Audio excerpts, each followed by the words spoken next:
जिस प्रकार कोई मनुष्य लोभ के वश में होकर आभूषण चुरा लेता है, पर विवेक होने पर उसे देखने में भी लज्जा आती है, उसी प्रकार सदन भी सुमन से बचता फिरता था। इतना ही नहीं, वह उसे नीची दृष्टि से देखता था और उसकी उपेक्षा करता था। दिन भर काम करने के बाद संध्या को उसे अपना यह व्यवसाय बहुत अखरता। विशेषकर चूने के काम में उसे बड़ा परिश्रम करना पड़ता था। वह सोचता, इसी सुमन के कारण मैं यूँ घर से निकाला गया हूँ, इसी ने मुझे यह बनवास दे रखा है। कैसे आराम से घर पर रहता था, न कोई चिंता थी न कोई झंझट, चैन से खाता था और मौज करता था। इसी ने मेरे लिए सिर पर यह मुसीबत ढा दी। प्रेम की पहली उमंग में उसने उसका बनाया हुआ भोजन खा लिया था, पर अब उसे बड़ा पछतावा होता था। वह चाहता था कि किसी प्रकार इससे गला छूट जाए। यह वही सदन है जो सुमन पर जान देता था, उसकी मुस्कान पर, मधुर बातों पर, कृपा कटाक्ष पर अपने जीवन तक न्यौछावर करने को तैयार था। पर सुमन आज उसकी दृष्टि में इतनी गिर गई है, वह स्वयं अनुभव करके भी भूल जाता था कि मानव प्रकृति कितनी चंचल है। सदन ने इधर वर्षों से लिखना पढ़ना छोड़ दिया था, और जब से चूने की कल्ली तो वह दैनिक पत्र भी पढ़ने का अवकाश न पाता था। अब वह समझता था पढ़ना उन लोगों का काम है जिन्हें कोई काम नहीं, जो सारे दिन पड़े पड़े मक्खियाँ मारा करते हैं। लेकिन उसे बालों को संवारने, हारमोनियम बजाने के लिए न मालूम कैसे अवकाश मिल जाता था। कभी कभी पिछली बातों का स्मरण करके वह मन में कहता, मैं उस समय कैसा मूर्ख था, इसे सुमन के पीछे लट्टू हो रहा था। वह अब अपने चरित्र पर घमंड करता था। नदी के तट पर वह नित्य स्त्रियों को देखा करता था, पर कभी उसके मन में कुभाव न पैदा होते थे। सदन उसे अपना चरित्र बल समझता था। लेकिन जब गर्भिणी शांता के प्रसूति का समय निकट आया और वह बहुधा अपने कमरे में बंद, मलिन, शिथिल पड़ी रहती, तो सदन को मालूम हुआ कि मैं बहुत धोखे में था। जिसे मैं चरित्र बल समझता था, वह वास्तव में मेरी तृष्णाओं के संतुष्ट होने का फल मात्र था।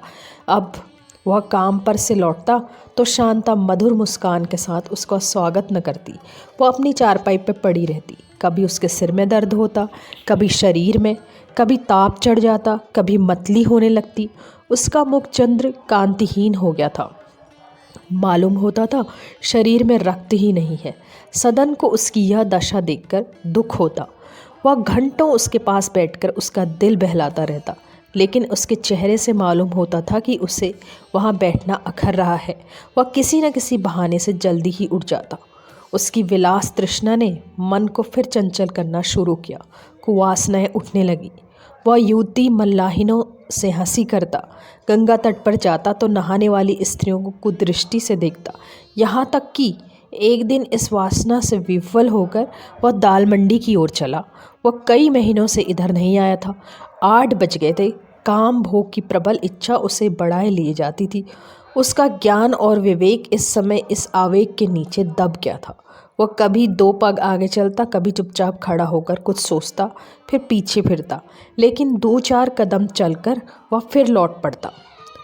इस समय उसकी दशा उस रोगी सी हो रही थी जो मीठे पदार्थ को सामने देखकर उस पर टूट पड़ता है और पथ्यापथ्य का विचार नहीं करता। लेकिन जब वह दाल मंडी में पहुंचा तो गली में वह चहल पहल न देखी जो पहले दिखाई देती थी। पान वालों की दुकानें 2-4 थी, लेकिन नान बाइयों और हलवाइयों की दुकानें बंद थी। कोठों पर वेश्याएं झांकती हुई दिखाई न दी, न सारंगी और तबले की ध्वनि सुनाई दी। अब उसे याद आया कि वेश्याएं यहाँ से चली गई। उसका मन खिन्न हो गया, लेकिन एक क्षण में उसे एक विचित्र आनंद का अनुभव हुआ। उसने अपनी काम प्रवृत्ति पर विजय पा ली, मानो वह किसी कठोर सिपाही के हाथ से छूट गया। सिपाही उसे नीचे लिए जाता था। उसके पंजे से अपने को छुड़ा लेने की उसमें सामर्थ्य न थी। पर थाने में पहुंचकर सिपाही ने देखा कि थाना बंद है, न थानेदार है, न कांस्टेबल, न चौकीदार। सदन को अब अपनी मन की दुर्बलता पर लज्जा आई।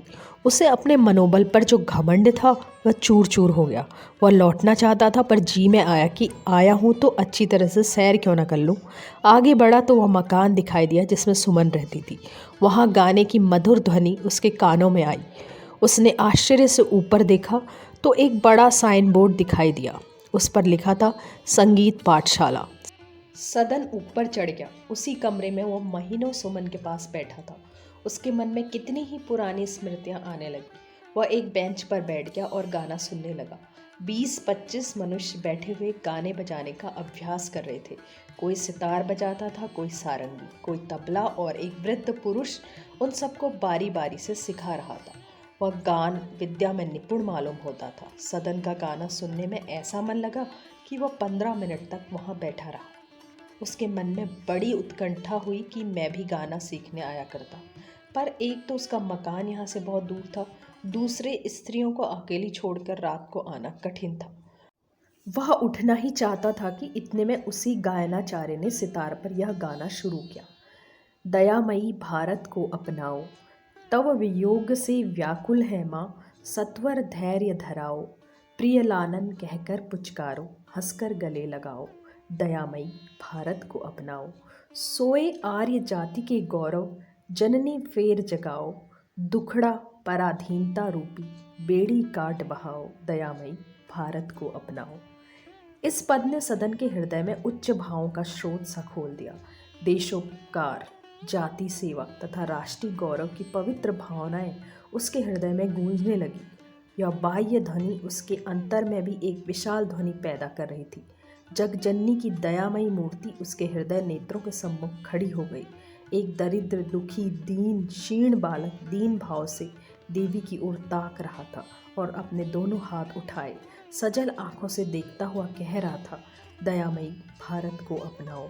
उसने कल्पनाओं में अपने को दीन कृषकों की सेवा करते हुए देखा। वह जमींदारों के कारिंदों से विनय कर रहा था कि इन दीन जनों पर दया करो। कृषक गण उसके पैरों पर गिर पड़ते थे। उनकी स्त्रियां उसे आशीर्वाद दे रही थी। स्वयं इस कल्पित बारात का दूल्हा बना हुआ सदन यहाँ से जाति सेवा का संकल्प करके उठा और नीचे उतर आया। वह अपने विचारों में ऐसा लीन हो रहा था कि किसी से कुछ न बोला। थोड़ी ही दूर चला था कि उसे सुंदर बाई के भवन के सामने कुछ मनुष्य दिखाई दिए। उसने एक आदमी से पूछा, यह कैसा जमघट है? मालूम हुआ कि आज कुंवर अनिरुद्ध सिंह यहाँ एक कृषि सहायक सभा खोलने वाले हैं। सभा का उद्देश्य होगा किसानों को जमींदारों के अत्याचारों से बचाना। सदन के मन में अभी अभी कृषकों के प्रति जो सहानुभूति प्रकट हुई थी वह मंद पड़ गई। वह जमींदार था और कृषकों पर दया करना चाहता था, पर उसे मंजूर न था कि कोई उसे दबाए और किसानों को भड़काकर जमींदारों के विरुद्ध खड़ा कर दे। उसने मन में कहा, यह लोग जमींदारों के सत्वों को मिटाना चाहते हैं। द्वेष भाव से ही प्रेरित होकर इन लोगों ने यह संस्था खोलने का विचार किया है। तो हम लोगों को भी सतर्क हो जाना चाहिए। हमको अपनी रक्षा करनी चाहिए। मानव प्रकृति को दबाव से कितनी घृणा है। सदन ने यहाँ ठहरना व्यर्थ समझा। 9 बज गए। वह घर लौट गया।